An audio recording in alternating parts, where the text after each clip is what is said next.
Hey guys, if you saw the previews, you know that Vince and Jeramey from Love is Blind Season 6 joined me to recap Season 7 every week.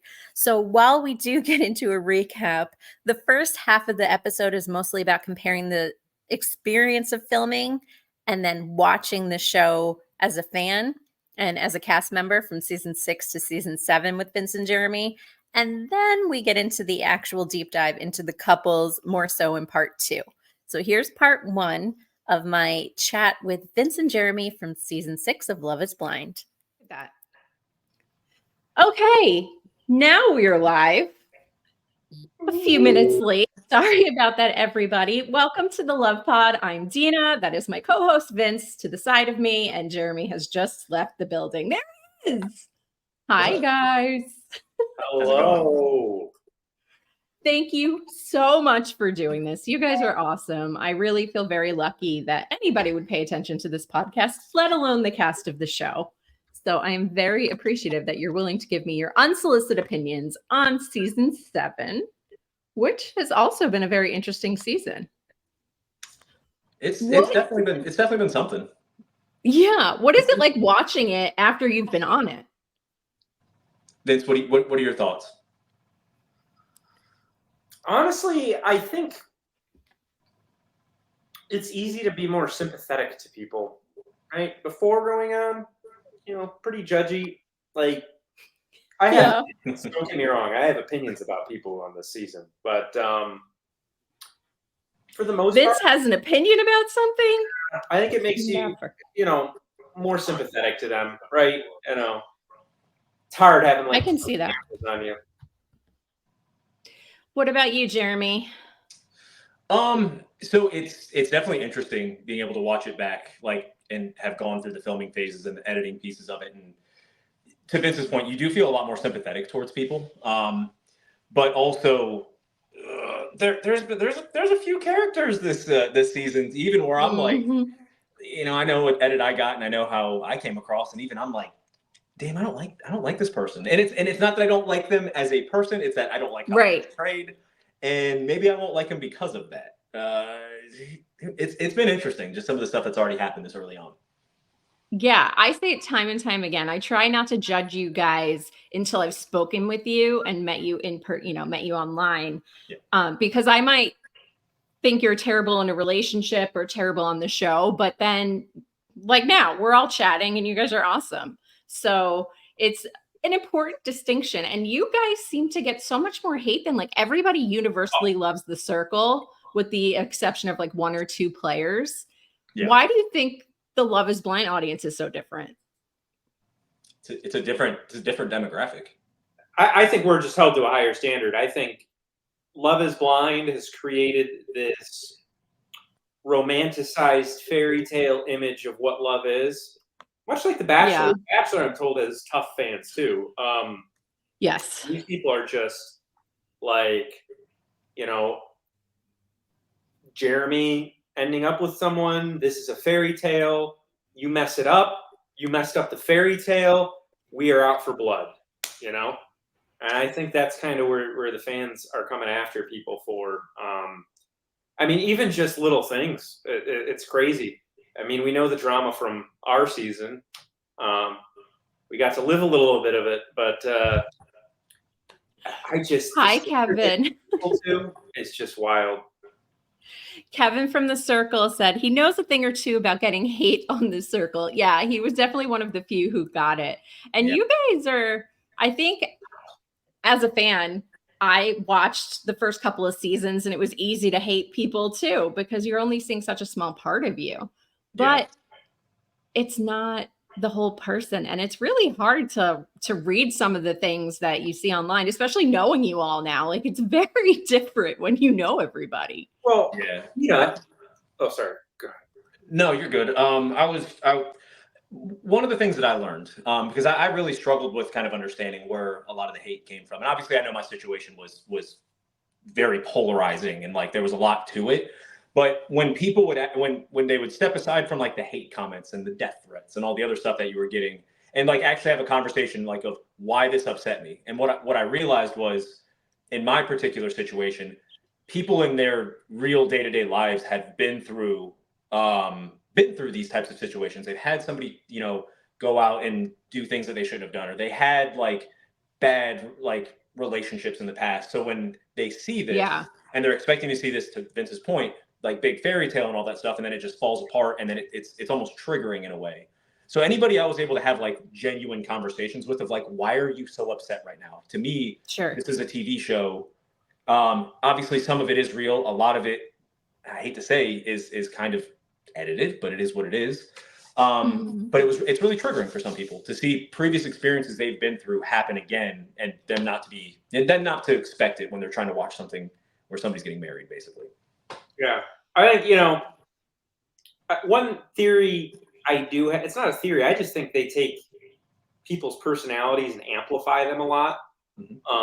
But also, if you have 2 months of filming, like all day, every day for 2 months, and you only see 13 hours, you as a fan should be able to question, what am I not seeing, right? What's the other side of the story? And Dina knows I'm not afraid to throw names out for like this season, for instance. Yeah, let's get into it. Leo's probably going through something. That guy is getting so much hate right now, and I hope he's doing okay.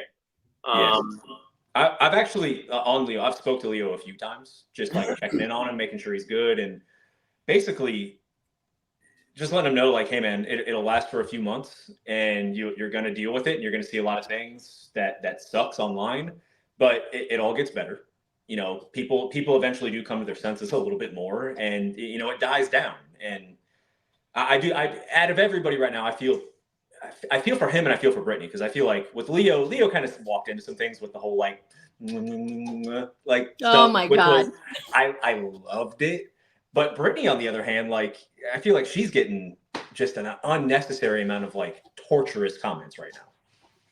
Yeah. Oh yeah. Go ahead, Vince. Sorry, I was gonna say I do. Watching it, see like, maybe some performative looking statements from him that, okay, I get it, a little theater, but when you're on the show, you're kind of under the gun, right? To perform in a way, to look good, to talk, I'm not saying producers are out there telling you what to say or do, but they do want you to be vocal. They will tell you to share your thoughts, right? Tell your truth. So I've heard they're very good at either kind of keeping you there until they get a reaction, or if you've ever seen the show Unreal, if not, I highly recommend watching it. It just came on Netflix recently. And I'm not saying that's like to the millionth degree, but manipulating you into talking trash about other people. Did you ever feel like that? It's not so much manipulation. What they do is, and again, I'm going to keep saying to Vince's point, because he keeps saying good things, to where like your personality is really amplified, either in a positive light or a negative light, depending on how that scene is going, basically. Yeah. And in my natural day-to-day life, I tend to keep to myself. I don't respond to a lot of things. I'm kind of more quiet. I'm a little more reserved, believe it or not. But the way they got it out of me on the show was, we get that you're quiet. We get that you don't have anything to say. But if you don't say this, nobody's going to know what you're thinking. And this is how it's going to be left. So then you start getting into your own head of like, oh, I have to come out and I have to say some of these things because I don't want it to be portrayed in a certain way. And I don't want people to think, what they're going to think. But it is true. Like, you can have the right thoughts, but how it's perception is reality. And if it comes across a certain way, that's how you're going to be portrayed. So they're good about trying to get you to get that out of there so you can try to be viewed the way you want to be viewed. Oh, 100%. I agree with that wholeheartedly. When you walk out and they're like, if you don't let them know your side of the story, then that's all they're going to view. Yep. And then you sit there and you're like, millions of people are going to watch this. How should I act? What should I say? Should I say this? No, it's stupid. Kind of reminds me of that Disney movie about the emotions. What was that one? Inside Out. Inside Out 2, with like anxiety controlling the mind. When you're on that show, like joy is gone, all these people are gone, and anxiety's driving the train. I need to watch the second one if it's about anxiety. Yeah, I haven't seen the second one either, but the first one was so good. And I think if we step away from Delco, you brought up a good point in the chat. Like, okay, you guys have been, you're on TV, you're filmed 24 hours a day. We see such a small portion of it, but realistically, you're only dating for 10 days. And then you step out into these real world situations and people change. And in any other dating scenario, if you've dated somebody for 10 days, it's very easy to just be like, oh, this person is not for me. And nobody gives you crap for moving on. Right. But because you got engaged, there's a little bit of a stigma. But again, you still only knew each other for 10 days. So the show really just amps that up. So good point. I think this isn't talking poorly about the show at all. It's just a fact of it, to where that experiment as a whole, one of the biggest key aspects of that is, yeah, we're doing it blind and we're doing it in the pods and we're, sight unseen. It's the sequestered part of it. It's the fact that we don't have contact with the outside world. Because when I walked into it, admittedly, and Vince might have been the same way, I walk into it and I'm like, there's no way I can fall for somebody this quickly. I'm here for the experiment and I think it's a really cool idea, but there's no way. But then you get on set and you have this world going on around you 14 to 16 hours a day, depending on how long you want to date that day. Like if you've got night dating and all that stuff. So 14 to 16 hours a day, you've got no contact with the outside world. If you do it for the full, 10 days, that's basically 2 weeks. All you're doing is listening to other people talk about their emotions every day, all day. You're seeing other people getting excited about getting engaged, which makes you almost like not competitive, but feel like you have to be in that same situation with them. Sure. And then all the chips start falling together to get you into that mindset. But I've thought about this so many times where like if we weren't sequestered to the point where like we could call like our parents from a landline or something like that and be like, hey, this is what I did today. They would be like, you're out of your mind. What are you doing right now? You're having conversations about robot vacuum cleaners and that's enough for you to get married right now? Like, like what is going on? There's a lot of psychology that goes into it. And it does work for some people. Obviously there's some really successful couples. But you get back to that real world, and I feel like 80% of it, and I think the numbers even show for that, 80% of people get to that real world situation where they're back around people they know, and they're like, hey, is this really what you want to do right now? This is kind of crazy. Yeah.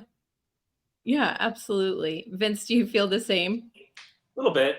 I always felt like I was organizing the resistance. I was like the veteran, like, all right, no matter what, we leave here as a team. No one's going home alone. You don't have to do this. Like 15 engagements in the Charlotte season. Yeah. Can we talk a little bit about the bromances and like the sisterhoods too? I feel like they didn't show as much of it in your season. They're showing a little bit more now. And I love that. You guys obviously stay friends. Was that worth what you had to go through on the show?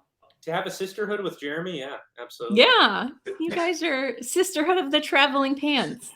For sure. Honestly, I think one of my favorite, it was kind of bittersweet, but one of my favorite moments from filming was there was one night where we had stayed and done night dating, and it was really late, and the lights are always on in the lounges and all that stuff. It's bright in there, and we got done filming at probably like 2 o'clock in the morning one morning, and Vince had asked for them to bring in mezcal one time, and of course you did. For whatever reason, they actually had all the lights off in the studio, and back in like the back part of our lounge area, there was two little like single wide chairs, like two little green chairs sitting back there. And Vince and I just went and sat back there, passing the bottle of mezcal back and forth to each other, not saying a word, but just like almost kind of like just sitting there like, are we really doing this right now? Like nothing was said, just two dudes just bromancing, chunking out of a bottle of mezcal, like, and then basically getting drunk and falling asleep at the hotel. Nice. Yeah. Lots of sexual tension. You could cut it with a chainsaw. Whoa. I didn't say all that, but I'm kidding. No, I agree with Jeramey. I agree with Jeramey. I thought he was going to be a smartass and be like, there was just a well, great he is a little bit when they escorted Vince off the set, and we were all. Well, no. So the reason it was bittersweet was the next morning you were gone. Yeah, I was. That was what sucked. So One night our last stand moment together is us sitting there getting drunk, drinking mezcal. 9 times a day. So I went to the bathroom, and when I came out, there was like an army of producers standing around me, like, so. And I was, I'm just oblivious. I'm like, hey, high fives all around. Like, oh, so there comes the time when people have to go home. Oh no! And I was in the lounge, like it was like 6 hours later, and finally I was like, has Vince been on dates this whole time? And like everybody's been standing there really quiet, like all the producers and stuff, and I'm like, what's going on? And then our guy Carlos comes up and he's like, oh no, he's gone. He got sent home. And I'm like, oh, okay. Well, I guess no bye or anything. So see ya. Carlos was like bouncing the door like this, like you don't get past me. But no, they had a lot of romance. I mean, Vince and Trevor were really close. Singing. Yeah, there was this season. There was all types of. I mean, we were singing. There was that song, "I Just Killed My Ex," by what's her name? I can't remember the name of the song, but we sang that every day on the way to the on the way to the studio. That's nice, because it seems like different every time vibe then. Well, yeah, but no, it's like we didn't pick the song, but every time we got in the van to drive to set, that song was on for some reason. So it became like the season's song. It was, and Jamal kind of led that charge, which was pretty funny. I wish we saw more of him. I really do. I follow him on Instagram, and he's incredible. Yeah. He's a sweetheart, and if he's listening, I stopped by the shop today to see you, and you weren't there. So, oh, he's a busy man. He is. All right, so the villains of the season, I think you guys might know a little bit about them. So let's start with, I thought for sure Brittany was going to get that villain edit. She had a line in her bio, which again, the bios, we'll start with part 1. She was talking about her spiciness level. And I was like, oh, this is the villain for sure. I didn't think she came across that bad compared to some of the other cast. What do you think the hate is for her? I think she's a pretty girl who might have said a couple of ditzy things, you know, about the previous dating life, the not cooking thing. I think anytime you have someone on like that, it's just gonna garner hate for whatever reason. Like it's a playful tone. There's nothing bad about it, and I don't know. I don't think she's deserving of all that. She seems like a very nice person. I don't think so. She seems very sweet. Again, maybe not what people like to see somebody looking for in a relationship, but they don't have to date her. So, you know. Well, you know, let's be honest. Love is Blind has gotten a lot of complaints about people requesting that people look more pedestrian or homely on the show. Mm-hmm. And so she definitely, when they're like, oh my God, this person is, you know, beautiful. You know, it's only beautiful people dating. And that probably when somebody's very, very pretty, it does rub them the wrong way. And I mean, you know, as far as edits go, she could be a horrible human being, and she just got a good edit. Sure. But you know, for the most part, if you act well, they're not gonna like go out of their way to crucify you. I would hope not, but we've seen obviously Trevor's perfect match edit, or lack thereof, where he could have really had a redemption arc, and it seemed like they really tried to cut him out of the show. And obviously, Jeramey, you got a lot of hate, and Vince, you got some hate after the articles came out that you were talking about your experience. So everybody kind of gets it from one angle or another, except I feel like there's very rare exceptions of like the Laurens and Camerons and Tiffany and Brett. Unless you're like the golden couple, or if you're the only way a guy doesn't get hate is if you're the one that's left at the altar. Yeah. That's the only way you escape it. It's either you get married and it's the golden couple, or you are the guy who just got left at the altar and you'll get sympathy that way. Other than that, you're going to be the demon of the season. Yeah. I should rephrase that. They're not going to go out of your way to make you look good if you're an asshole. Yeah. I think that's a better way to say, oh, thank you for the love, Juanita. That's so sweet. Okay. Now, we talked a little bit, Vince, you touched on this, about people wanting to see different things on the show. One of the biggest things I see a complaint about in the Facebook groups, at least, is I want to see, age-wise, older people maybe more ready for marriage. And this season was like by 0.5, the average age was the oldest of any of the prior Love is Blind seasons. Now, again, not by much. Hannah was the youngest, I believe, at 26. And then Milton was the youngest ever at 24. But you can really see a difference maturity-wise between the two of them with only 2 years difference. So I really don't think age has that much to do with it. I think people, even though they say they want to see different body types and different types of people online, I think they'd give the same amount of hate. Yeah, I mean, What do you guys think? I was 35 when we filmed. Would they want to pull me out of a retirement home or something? Yes, they did actually. You know, the Golden Bachelor and the Golden Bachelorette are really popular. Yeah. Well, I'm almost there. I got the grays, so you know. I'm older than you. I'm 40. And let me tell you, the dating scene, not great at 40 either, guys. So there's going to be drama no matter what. Yeah. Okay. Thoughts on Hannah? Jeramey, we'll start with you. I'm trying to be nice, and I'm trying to be nice because I don't think it's like entirely a her thing. I think that Hannah could be sweet. I think she might be a little immature, just for that specific situation. And I think the reason that it's coming out as strong as it is because she just doesn't like Nick. Like she doesn't like the guy. She doesn't. I don't think she has the coping to handle that. Maybe. Yeah. And then also you're being filmed as all of this is happening. Like I watched the scene today actually with Nick on the duck thing. And she kind of just like, that could have been a moment to where like you kind of laugh and joke about it because he was trying to be funny about it. And she was just like, I hate you. I shouldn't say it, but you can see it in her eyes. I'm too cool to ride a duck. Like, girl, that makes you not cool. No, go get on the duck. And like, I think it's when you're younger, and I say this being 32 now, like I'm learning as I'm getting older, you care less about what people think as you get older. When you're in your 20s, you care a lot more because you want to care more about your image and stuff. But like, if she's a little bit older, maybe in her 30s, earlier 30s, might be over on the duck with him. That could have been a totally different scene for her. I don't know. She came across very insecure, constantly talking about like the looks piece of it. Like what she wanted to know about his looks, but it also made her insecure about maybe how she looked. And there was too much emphasis on that. It reminds me of someone from my season. Who might that be? Nah, I'm not. I won't call it. No, that's all right. Speaking of calling people out, Vince, you want to touch a little bit on that one? Our season?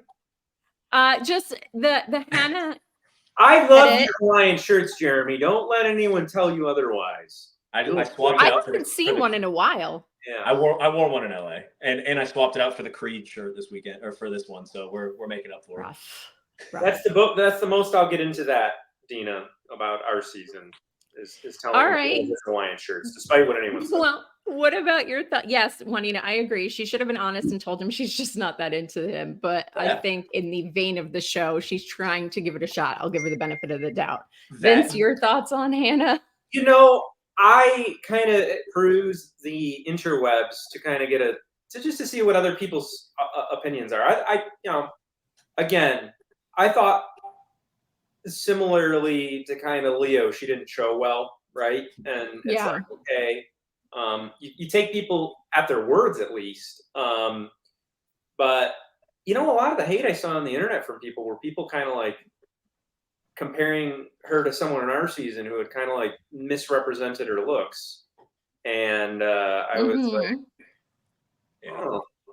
that seems to be a theme going around. Looks are such a hard thing because like, if love is blind, then it really doesn't matter, right? I mean, I guess love is blurry. You don't want to Love is a shake. Like, shake. Somebody doesn't want to come. A girl doesn't want to come to the reveal, and Quasimodo comes out, right? That would not be great, right? I would be pretty pissed off myself. But looks don't need to matter that much, right? So. Yes, Delco, everybody really is nice in person that I've talked to. I haven't met anybody who's sorry. I'm just reading the comments as they come up. I haven't met any of you guys who's like just straight up nasty, though I will say there's a couple who I think there's a super fan, Melanie, who's really good at sussing out who the cast is going to be way ahead of time and digging up all sorts of information. And I think she scared the season 7 cast because she did. A couple of them blocked her. We all know Melanie. Yes. I was talking to her on my flight yesterday. Melanie's very sweet. Be nice to her. She is. Yeah, she is. No, She's She's not harmless. gonna come find you or anything. She's very sweet. She just cares about Melanie is incredibly nice, but I don't know where or how she finds the information she does. Because like I'll hear, she was like when our season came out, and Vince was probably dealing with the same thing. She's telling me things about me that I had never even like announced anywhere, and I'm like, "Are you like the FBI? Yeah. Like what is going on right now?" She's telling me what we're wearing right now. Like what? Yeah. She's like, in the future, you will have broken up with Melanie secondhand. did was, you know, Rasmus, Jeramey? Because Rasmus came and hung out with all the cast so much, we were all friends with them. So I could not convince her for the life of me that he was not on the show. I thought that was the funniest thing. No, when she gets on a subject, she is on that, and you're not coming off it. No, it's just the fan thing. You know, I've talked a little bit about like why I've started the podcast before, and it's a hobby, right? And some people get more into it than other people do. And she really means well. And I didn't mean to get off on that aside, but just you know, fans are really intense about this show in particular. I don't think I try to get her to like work with the show before. I think she's got her own thing going on, but it's an intense fan base. More so, I've watched The Bachelor. I've kind of lurked in that fan base. The Challenge. Nobody gets as much diverse fan opinions as you guys do. So I guess congrats on that. It is congrats, but I don't know if we're planning on talking about this at some point during this, but this season seems different than our season did. Like our season was very intense, and by the time the reunion was coming, you know, people's followers bases had gone up, and the amount of hate that was out there, and all this information was just nuts about our season. They've got to be close to the time of, you know, filming their reunion right now, and it doesn't seem like that level of engagement is the same on this one. No, I don't know if that was just me seeing that, but it's like it's not the same as it was for maybe our season, and that could just be me being biased because that's what we were paying attention to. But if I'm looking at the metrics, like it's not trending the same way right now, and I don't know why. No, it's not. I've kind of peeked at like even the UK season and watching everybody's numbers, and I don't follow them religiously, but Pop Culture Data does a really good job of like comparing follower growth and things like that for different reality shows. And the growth is not that intense. Like the fact that people are answering DMs so quickly tells me it's still not to the level that you guys are like season 1 were at. Well, it's picking up, and I like at Leo, for example. Like I checked Leo, just talking about him again. I looked because you get curious about that stuff of like you can tell the engagement level of people from the show based off of people's follower accounts and how fast it's happening. He did just have a bump to go from like 4,000 to 10,000 over the last couple of days. So it looks like it might be coming in now, but the initial bump just wasn't there like it usually is. Yeah. Vince, what was your experience like? Did you have a ton of followers post show, or because you weren't really shown, it came out after the articles? Well, interestingly enough, right when the announcement happened, I got like a shit ton of buzz, and my followers spiked up to like pretty much where they're at right now, and then just leveled off because I wasn't like really featured all that much. But like in the beginning, it just went like straight up and then just plateaued when the show came out. I think people were expecting me to be on there a lot. I don't know why, but yeah, I was too, to be honest. Yeah, I mean, who knows? But you know, Jeramey's a hard guy to replace, so I understand why another show's not going to be as popular without him there to back it up, right? I mean, it's true. I do want to give the producers some props, right? Because there are some great producers. Not everybody's a great producer, but there's some great producers. And on season 7, I was pretty astonished with it. Just felt a little more positive, right? Showing the camaraderie a little more, showing the a little more. And I thought, you know, that in my mind is how our season should have been. Ours felt really focused on a lot of negative aspects. Did those negative aspects happen? For the most part, yes. But were there a lot of good, positive, you know, friendly scenes?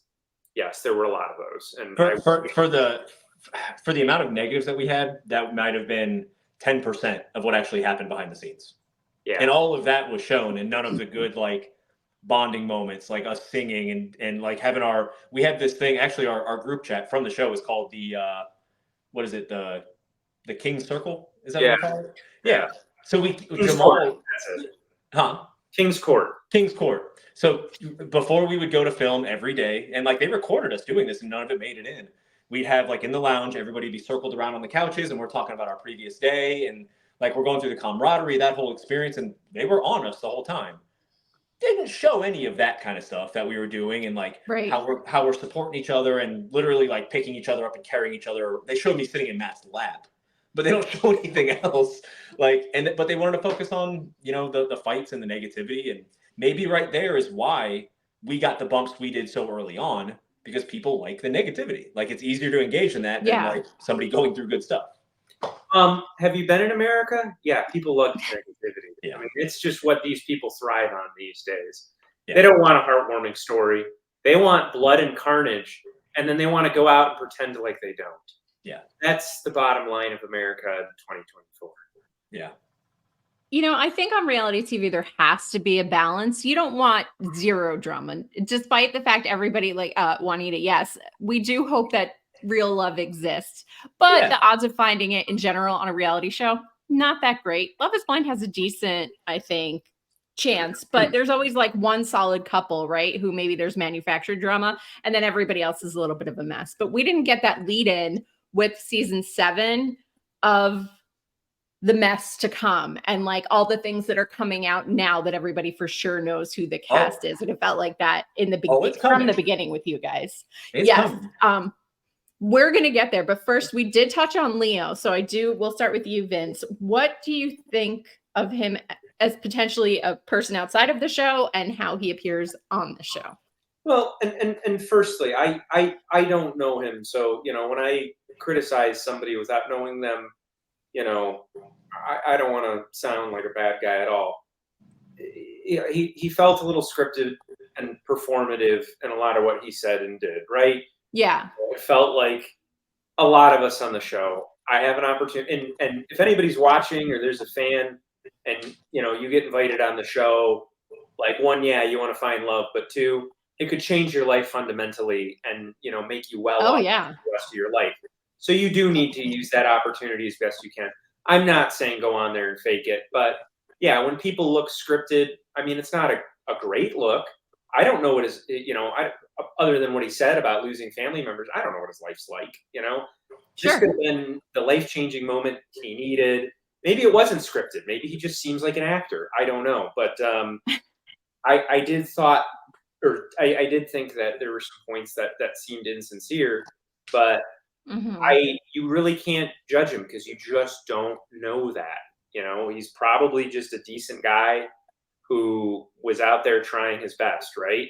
And you don't know if a producer was in his ear. I'm not saying that they did that when we were there, but a new producer wanting to do well could have been in his ear saying, you know, go out and do this. You just never know. I know for a fact that on this season there was new, like for fact that there was a lot of newer producers on this one. And to your point, they were probably trying to make a little bit of a name and trying to get, because it sounds weird, but they do want their person to succeed. It's like a little competition on set. You're gonna read it on it. You know, each couple people are assigned a producer. So like Trevor Ben and me had the same producer who is a sweetheart. I love her. She's the most wonderful woman. I'm gonna say her name, Solange. Awesome human being. Yeah. A shout out to Solange. Got very lucky with her. But you know, I could kind of see in the corner maybe other producers that, you know, maybe were more helicopter parents.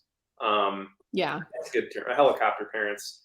And they want you to do well because they're kind of getting rated off of you, right? And so, you know, you do have that dynamic. Again, I cannot recommend Unreal enough. And I'd be interested, maybe we'll do like a whole Unreal episode. But so on that show, they get a cash bonus if their contestant makes it to the finale, and then another one if they win the show.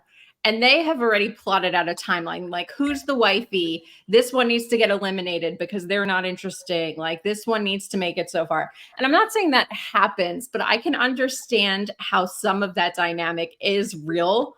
That translates into, it had to come from somewhere, right? They didn't just make this up out of thin air. It was, I think, written by a producer from another reality show. And none of what we go through is scripted. However, to Vince's point, and I had a producer that was like this. They'll come out, and as soon as you get done with a specific conversation, you get to the point where you're there enough days where you're like, well, for what I just talked about, as soon as I come out of this room, this producer's going to be standing out in that hallway. And they're like, oh, how was that conversation? Because they can hear everything you're saying all the time. So when you know something juicy had just happened, you can anticipate them being there.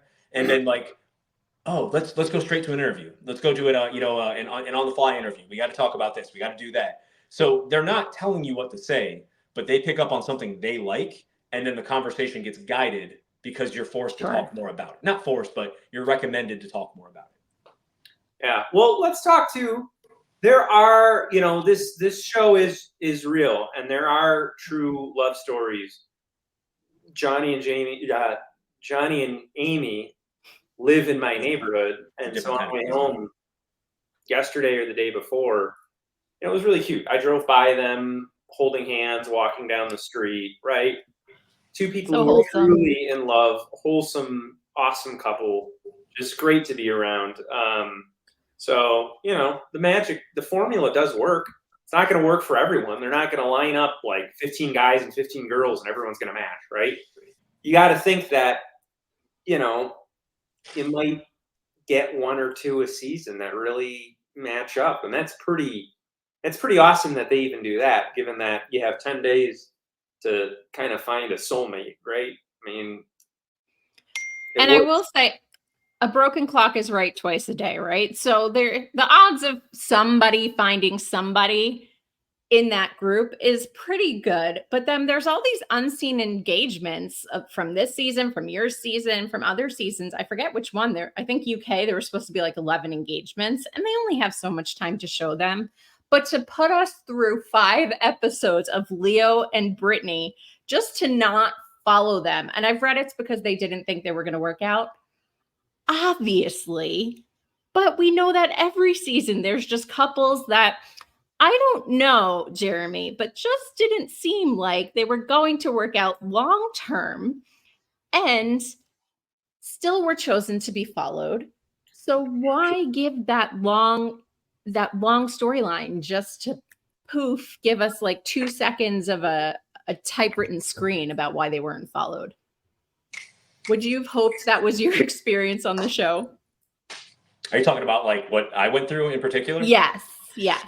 So here's the thing is between, I don't even like saying her name, but the girl I got engaged to, or the woman I got engaged to originally. You got engaged? Yeah, I got engaged. No, so well, obviously Laura and I got engaged. I was just kidding. But I think what we experienced was different in the pods compared to like what Leo and Brittany were experiencing. Because Laura and I, in the pods, I feel like we did have a really good connection. They showed like the weird parts of it with like and cleanliness and like, but we talked about a lot of other deeper things. It was when we got to the real world is when that was when our part kind of just took it turned into a dumpster fire as soon as we got to basically on the vacation. But I feel like I guess that makes me question Leo and Brittany's more, just because I think maybe one of the things that did keep them on there is, to be honest, I haven't really seen a whole lot of other substance with some of these other couples, and with Leo, talking about the Rolex and talking about the money and talking and doing the the kissy faces and stuff like that. You almost have to put that in there just because it's like it's so over the top. Like it's so over the top. It is. It sounds vain. I'm fairly well off. I didn't mention that once in the pods. I was like, Vince, that's all you talked about. Come on, that's all you talk about now. So I've got a genuine theory about this one. Your daddy situation. I've got a theory about this one to where I might be one of the only people who think this. I do not think Leo was saying that with any sort of malice. I think that was something that he was genuinely concerned with. Oh yeah, I agree. Absolutely. Genuinely concerned with this. And he was bringing it up and he was talking about it. You know, do you need to talk about it in the lounges all the time? No, that's a little weird. But when you're in the pods with somebody, you should be talking about that because again, very short time frame. We're expected to like get our inner demons out with a person within 10 days to figure out if we're going to get engaged to them or not. So he's talking about that. And again, editing can be your best friend. It can be something that's really negative. And I feel like he talked about it a lot. He was genuinely concerned about it. He wasn't trying to like flaunt it. And then the editing piece of it came in because he had to have said it so many times to where they were like, we're putting this in. Like, we're going to put this in.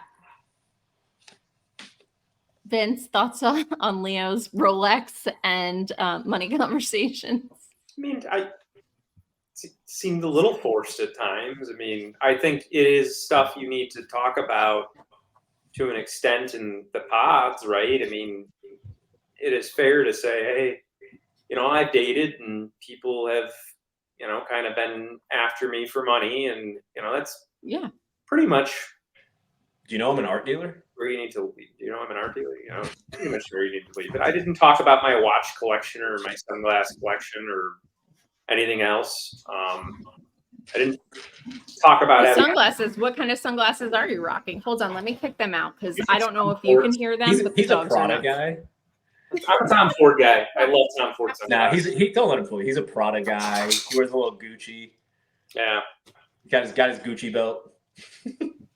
Yeah, are you wearing a belt with your t-shirt right now, Vince? I am. No, I came from the gym, straight from the gym. Jeramey knows about that. He's so about the gym? Oh yeah, he knows all about the gym. Speaking of working out, that was another topic of conversation, not necessarily the gym, but Hannah brought this up a lot about being self-conscious about her weight. And it seemed like the conversations kind of, and I don't know if this was editing again or just like the bulk of conversations, are there dedicated days where like you talk about your activities and your fitness level, whatever, your hobbies, or you talk about finances or other mainstream topics? Do they like kind of, okay, today's the day we're going to talk about money, for example, or is it? They have a day for everything. I'll be right back. I'm gonna grab something. Okay. Probably this notebook. I have mine in storage, but I know not everybody has theirs. And like an emotional day, and there's a day for everything. Was that helpful, or did that feel forced? Oh, it's very helpful. It wasn't forced on you, but it's like, I think they understand, you know, you're surrounded by cameras and you're supposed to date. Like, it's, you know, people might freeze up. It might be good to have some questions lined up that maybe I wouldn't have thought about, but. There it is. All right, Jeramey, give us the tea. So I don't know what happened to mine, but it looks like it's been through a shredder. That was it's a destruction journal. You were just kind of venting on it. It's looking crazy right now. I'm trying to find it. So this is funny. I haven't seen a lot of this in a long time. Yeah. I want to see yours too, Vince. I want to see everybody's. I haven't seen it in a while. So they basically, I don't know if Vince said this, but we don't have to talk about anything in particular. Sure. But on certain days, what they'll do is I don't have it in here, which kind of sucks, is when you see his compared to mine, mine's pretty beat up. But you've just seen better days. It's bad. Kind of like your experience. Maybe it's like. I don't know what happened to that thing, but it's bad. So they'll give you these prompts, and like you'll open up your notebook because you leave your notebook on set every night. And then when you get there, they'll be like, maybe today's the day you talk about like family values, maybe religion, maybe whatever else. And if I don't know if like weight and working out would have been that kind of topic that they would have put in there because it's all about not talking about visual stuff. No, I was thinking more hobbies. Yeah, that might have been like, what hobbies do you have that day? And those questions are solely there to where if you don't have anything else to talk about and you're having like a hard time with it, hey, sure, it kind of breaks the ice. But the cool thing is if you have a good connection with somebody, you don't ever use the prompts because you're just excited to go and talk to that person. All right, Vince, you're up. What's in that little journal you got going on? Today I had a date with Jeramey. He was really sweet. He talked about his love for working out and eating clean. I think no, I'm just kidding. No, I have stuff in here. Just it's all chicken scratch, right? I just happened to open up to Brittany, and I don't know. I just wrote down very like short things. Headhunter, high energy, some stuff about her past relationship, wants kids 2 to 4. And then I would put a rating on top of people. And I would try to like, Oh, the first date, I was like, it's automatically a 5, right? And then the next date, I was like, kind of like re-gauging people. And I was like, okay, that one went way worse. So maybe 5 was more like a 7, right? So it is funny the way, you kind of take notes in here. But most of my stuff, I didn't really feel like I needed notes after the first day because I was like, you know what? There's really, probably no reason for this. I just want to get people to kind of open up and see how I feel about them. I didn't really want notes to drive, who I was going to end up with. So sure. maybe that's why I didn't. So. 15 women, that's hard to keep track of. If I was dating 15 men at the same time, I don't know that I could remember everybody's names. I could probably remember other dogs' names, but their actual names, I don't know. Did you read any of the questions out here while I was gone, Jeramey? Nope. You're muted.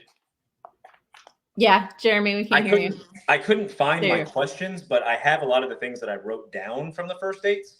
So the first day we do it, they give us a tier list that you have to do like your top 15. Okay. This one came back to bite me in the ass because it was bad. I'm surprised it didn't make it into the season because I remember it being recorded in the Dominican. Laura and I get to the Dominican Republic, right? And we're laying in bed, we're watching the show, or not watching the show, we're watching the water. I don't know what we were doing. Anyways, you're watching your experience. Each other. Yeah, we're sitting there like just getting recorded and stuff like that. And they're like, oh, who was, bring out your top list, who it was. Because I was confidently saying, Laura, you've always been at the top. Laura, you've always been at the top. Laura, you've always been at the top. Mm-hmm. And I pull out the list and I'm prepared to be like, let me show you, you were always at the top. And I pull this list out and you see the name that's up at you probably can't see it. I can't really see it, no. So my top list is Sarah Ann, Laura, actually Amy Kai, who she wasn't even on the, you never see her. No, she's so sweet though. Yeah, and then it's funny looking, and then we'll move past this, but this is also funny. So I rated Laura a 10, so she was always at my top. Wants kids, career focused. I'm not gonna say that part of it.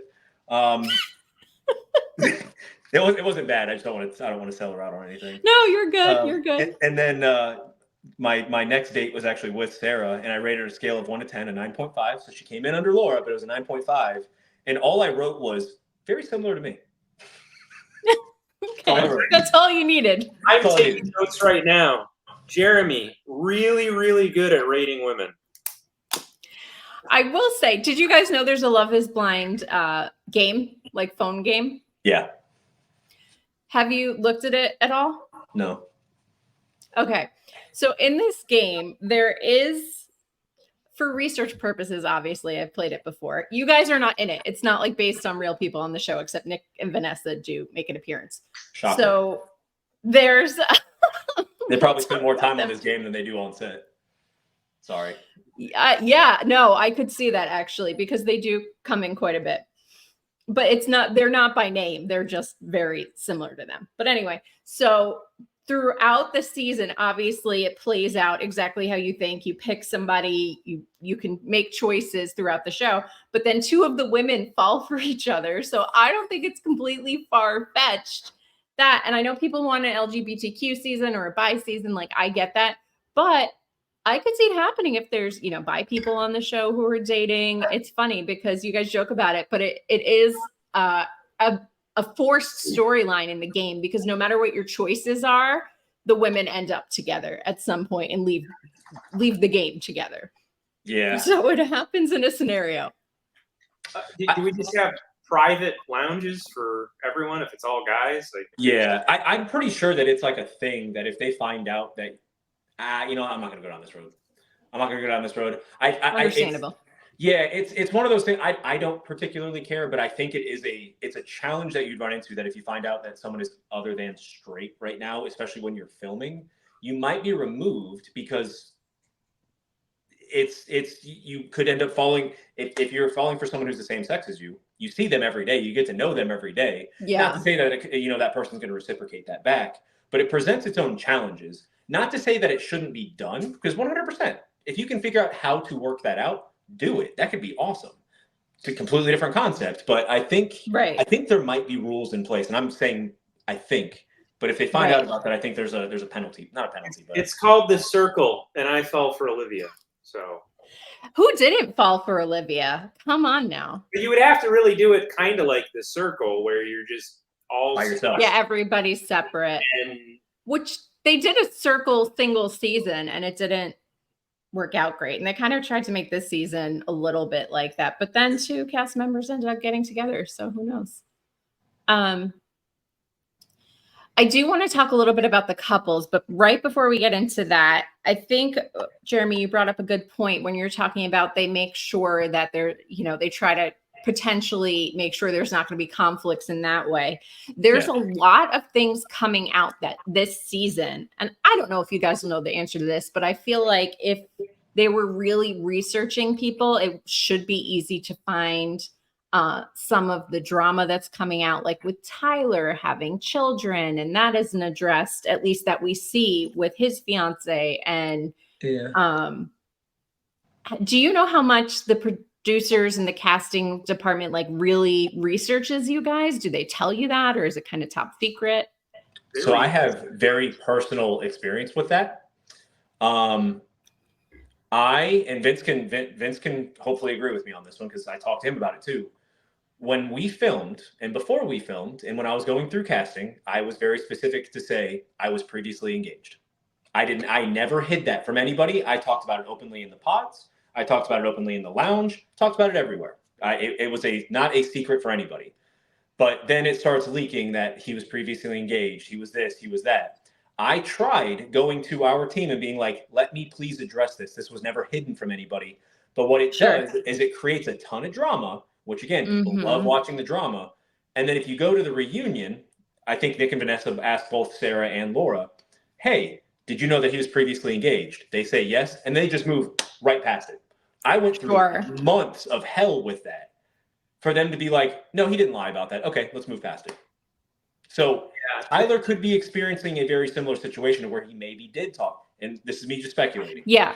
Maybe he did talk about it, but they're selectively not putting that out because it helps gather drama. Because when Chelsea was on our season, she had talked about being previously married. Mm-hmm. Yeah.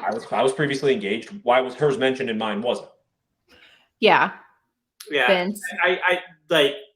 I think like day one when we were at the hotel, Jeramey told us at breakfast, and then reiterated it several times. So, the show needs to know that if they don't say something about it and people don't know, that is the viewers don't know, like for Jeramey's situation, that was engaged before the show, then when someone comes out and is like, oh yeah, we were engaged and Jeramey never mentioned it once, they need to know, yeah, he's going to get crucified for it. They know the level of these fans. And they can't just throw their hands up and be like, oh, the fans are crazy. Well, you kind of have a responsibility. It's almost to the level of negligence if, I were a lawyer or something, and they put somebody in that kind of harm's way where he kind of started getting constant threats, and they knew that he was engaged and they didn't release that information, and then he tried to remedy it and they wouldn't allow him. So that's not great. I mean, and then the other aspect of it is, his engagement was fairly close to the show. Yeah. But we don't know we're going on the show all that far out, right? People got recruited. I got recruited very, very early. I got recruited so we filmed in February, March. Yeah, we filmed March. I got recruited late November. Yeah. So mine was bam, bam, I was done. I got recruited like September, but maybe like one other person I talked to, they were like, oh yeah, they reached out to me in September. Most people, it was like November. Yeah. And then, I think Johnny was an alternate. So like he didn't even know. Yes, he was. Yeah. They were like, hey, you want to go on this show? So. And Amy almost didn't go on at all because she had a trip planned. So that really worked out great. Yeah. Yeah. I will say it is much tougher. Very long time ago, I worked on a show called Big Man on Campus. And even back then, that was in the early 2000s, it was very difficult to find men.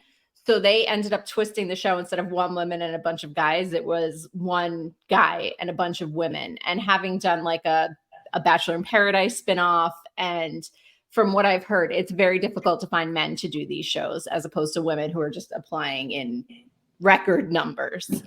And with Tyler, I don't know either way. We don't know if he talked about, having kids or not.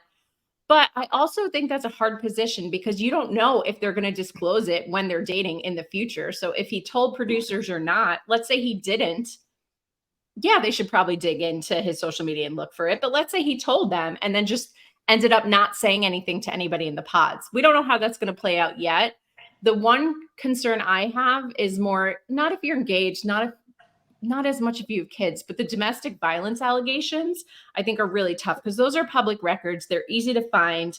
And more so on The Bachelor, it's come out where there have been, like the winner of last season of Gen Trans season, Devin, he had a restraining order and quite of other paper trail of things coming out about him. And that's my main concern because people can scrub their social media of kids or of ex-fiancés, but public records, of dangerous situations, whether they're alleged or not, are more concerning to me. So I don't think it's totally on the producers, but no, I mean, I am they interested. do a good background check. I mean, I submitted to a full background check. Yep. Jeramey, the same, we sign off on that. It's fairly thorough. I mean, there is a level of due diligence that like on The Bachelor, for instance, they might not be doing the background checks that they do on Love is Blind. Love is Blind is pretty thorough. And, there are some opportunities for people to be dishonest, sure. But, that's not great if The Bachelor's doing that. They should be able to find these people. Yeah, even on the Golden Bachelorette, there's another contestant now who allegedly has domestic violence record. And it's crazy to me that would, they would even want that. I mean, again, we're talking about more personal experiences here. I got accused of that afterwards. And that's that one's a tough one to talk about just because of how crazy that whole situation was. But you've got a lot of people. You got a lot of people that they see that other people are getting attention for exposing for this and that. And like, it's really easy for people to lie and not understand while you're getting that attention, you could potentially be altering someone else's life by making that kind of statement. And whether he did it or not, you never know that, and that's fine. But if there is no record of it really happening, and if there is no record of somebody being arrested for this thing, I think it is so irresponsible for people to be going around and just spreading more of this stuff. Like you are messing with people's lives at that point. Yeah. Yeah, I've said this. If you do, word of caution to sensationalists out there who want like 5 minutes of fame or whatever. If you start making up stuff and going after people without evidence of fact, you are opening yourself up to hard defamation lawsuits. Yes. You might think you can say whatever you want, but when you make a false factual statement about someone that is harmful to their reputation or career, you are going to get crucified in court. Yeah, words from an attorney, guys. Listen to that. Because I will say, with so many people, especially this season, kind of having been targeted for, I'll just say accusations. We don't want to get in legal trouble, but for all these different accusations coming out, I said some of these have to not be true, right? Because there are people who want to get on it for their 5 minutes of fame or whatever it might be. And there's been photo evidence of like Tyler's situation, for example. But some of the other things coming out, I'm like, every contestant cannot have this big drama bag. I'm very sensitive to the domestic violence thing because I've been through it myself. And my ex was definitely one to say, no, it wasn't me. And I was there. I know what happened. And if he had gone on a show like this, I would absolutely want people to know. But I can also see on the flip side, people trying to take advantage of the situation. And maybe they thought, I want to say maybe it was Trevor or somebody else, where somebody dated casually and the person really ramped up the story to make it seem way more serious than it I think it was. was And I Trevor. could see that happening too. Yeah, no, I think it was Trevor. And again, being through like that experience myself with that, you don't, while you're getting attention and while you're having, a good time with all that, it is what it's great for you, I guess. It is. It's not Yeah, but good in nothing the ever sense. comes of it. Like, I haven't seen anybody who's come out with these stories, whether they're true or not, It's who's just a dopamine achieved. kick. People get a dopamine kick from it. They're getting attention. They're getting all this positive praise and all this other stuff. And it's just a dopamine kick. Do you remember that TikToker who made a bunch of money off of Jimmy? Oh, yeah. She was like, oh, my fiance, I'm madly in love with Yeah. him. And I just found out he was on Love is Blind, which, just FYI, if the first time you find out your fiance was on Love is Blind is when the show came out, you're an idiot. Because that is just pasted. Like, there's no hiding that. Like, everybody in Charlotte, by the time the show came out, or at least knew who we were. 6 months prior, knew who I was. People were coming up to me like, "Oh yeah, you were on the show. I heard." Like, okay, people know. And you were new to town, so even more so. Yeah. So it happens where people are using it. I'm told she made a lot of money by just making up this story, which is sad because Jimmy's out of the movie. So I haven't spoken to Jimmy. Again, everybody seems nice. Again, Chelsea also, I think, wasn't ready for a relationship similar to Hannah, but I've only had positive experiences talking to her. Yeah. So everybody seemed great. And you're not always your best self in the wrong relationship as you would be in the right relationship or hanging out with your friends. So I think that's important to mention too. But this is going to have to be 2 parts because we are an hour in so far and we really didn't touch on the actual couples. Yeah. So let's start. That side road that I like to take us down. It happens. And I'll gab all day. I'm a yapper, but I do want to make sure we cover the actual show, like this season of the show, right? So let's start with Monica and Steven. I thought it was kind of dirty of them to kick off Steven's intro with him talking about cheating. What do you think of them as a couple and that initial confession? Jeramey, your turn. Good on him for opening up about it. Because I feel like that's a tough one to like after the fact, and like you find out that that's happened before. Like I feel like that's a lot more tough. But I honestly don't know. I don't know. I guess I good for her for accepting that, but also at the same time, it feels like it was just accepted a little too easily. Like we're in a pod situation to where like we are dating other people. Like constantly. If somebody were to tell me that in the pods, I'm just not going to do that. Like I'm gonna move on. There's something I already don't. Right. Like, there's going to be other people that I can talk to, and if I don't like anybody else, then I leave. I just feel like that might have been a little bit too easy of a layover. Vince, your thoughts? Yeah, no, I feel the same. Honestly, I thought they showed okay, but I would tend to agree with you. I feel like potentially that wasn't their beginning conversation. It happened later down the line. And that's why it was easy for her to kind of overlook it. She had already developed a connection with him. Because like you said, if somebody had led with saying, oh yeah, I cheated, I'd be like, I'm done with this one. Like we can just move on to the next date. No, you can tell we're talking about like body mannerisms here. They're not even like sitting together or anything, so they can't read each other's mannerisms. But even with us being in the pods the first couple of days, you're kind of stiff because you're not used to the cameras being around you. And the way that this man is just like, yeah, I emotionally cheated, like just kind of sprawled out doing it. This was much later down. I don't know how much later, but this was not an opening conversation. He's a good Love is Blind detective because I would say the exact same thing. Those first couple days, you are pretty like rigid because you have cameras in your face. And you're like, yes. So, Sarah is your name? Okay. And then by like day 5, you're just like, yeah, no. So I emotionally cheated, but it's We are going to wrap up right there for part 1 of our season 7 Love is Blind recap. And stay tuned right after that. We get into the couples in part 2 right about now.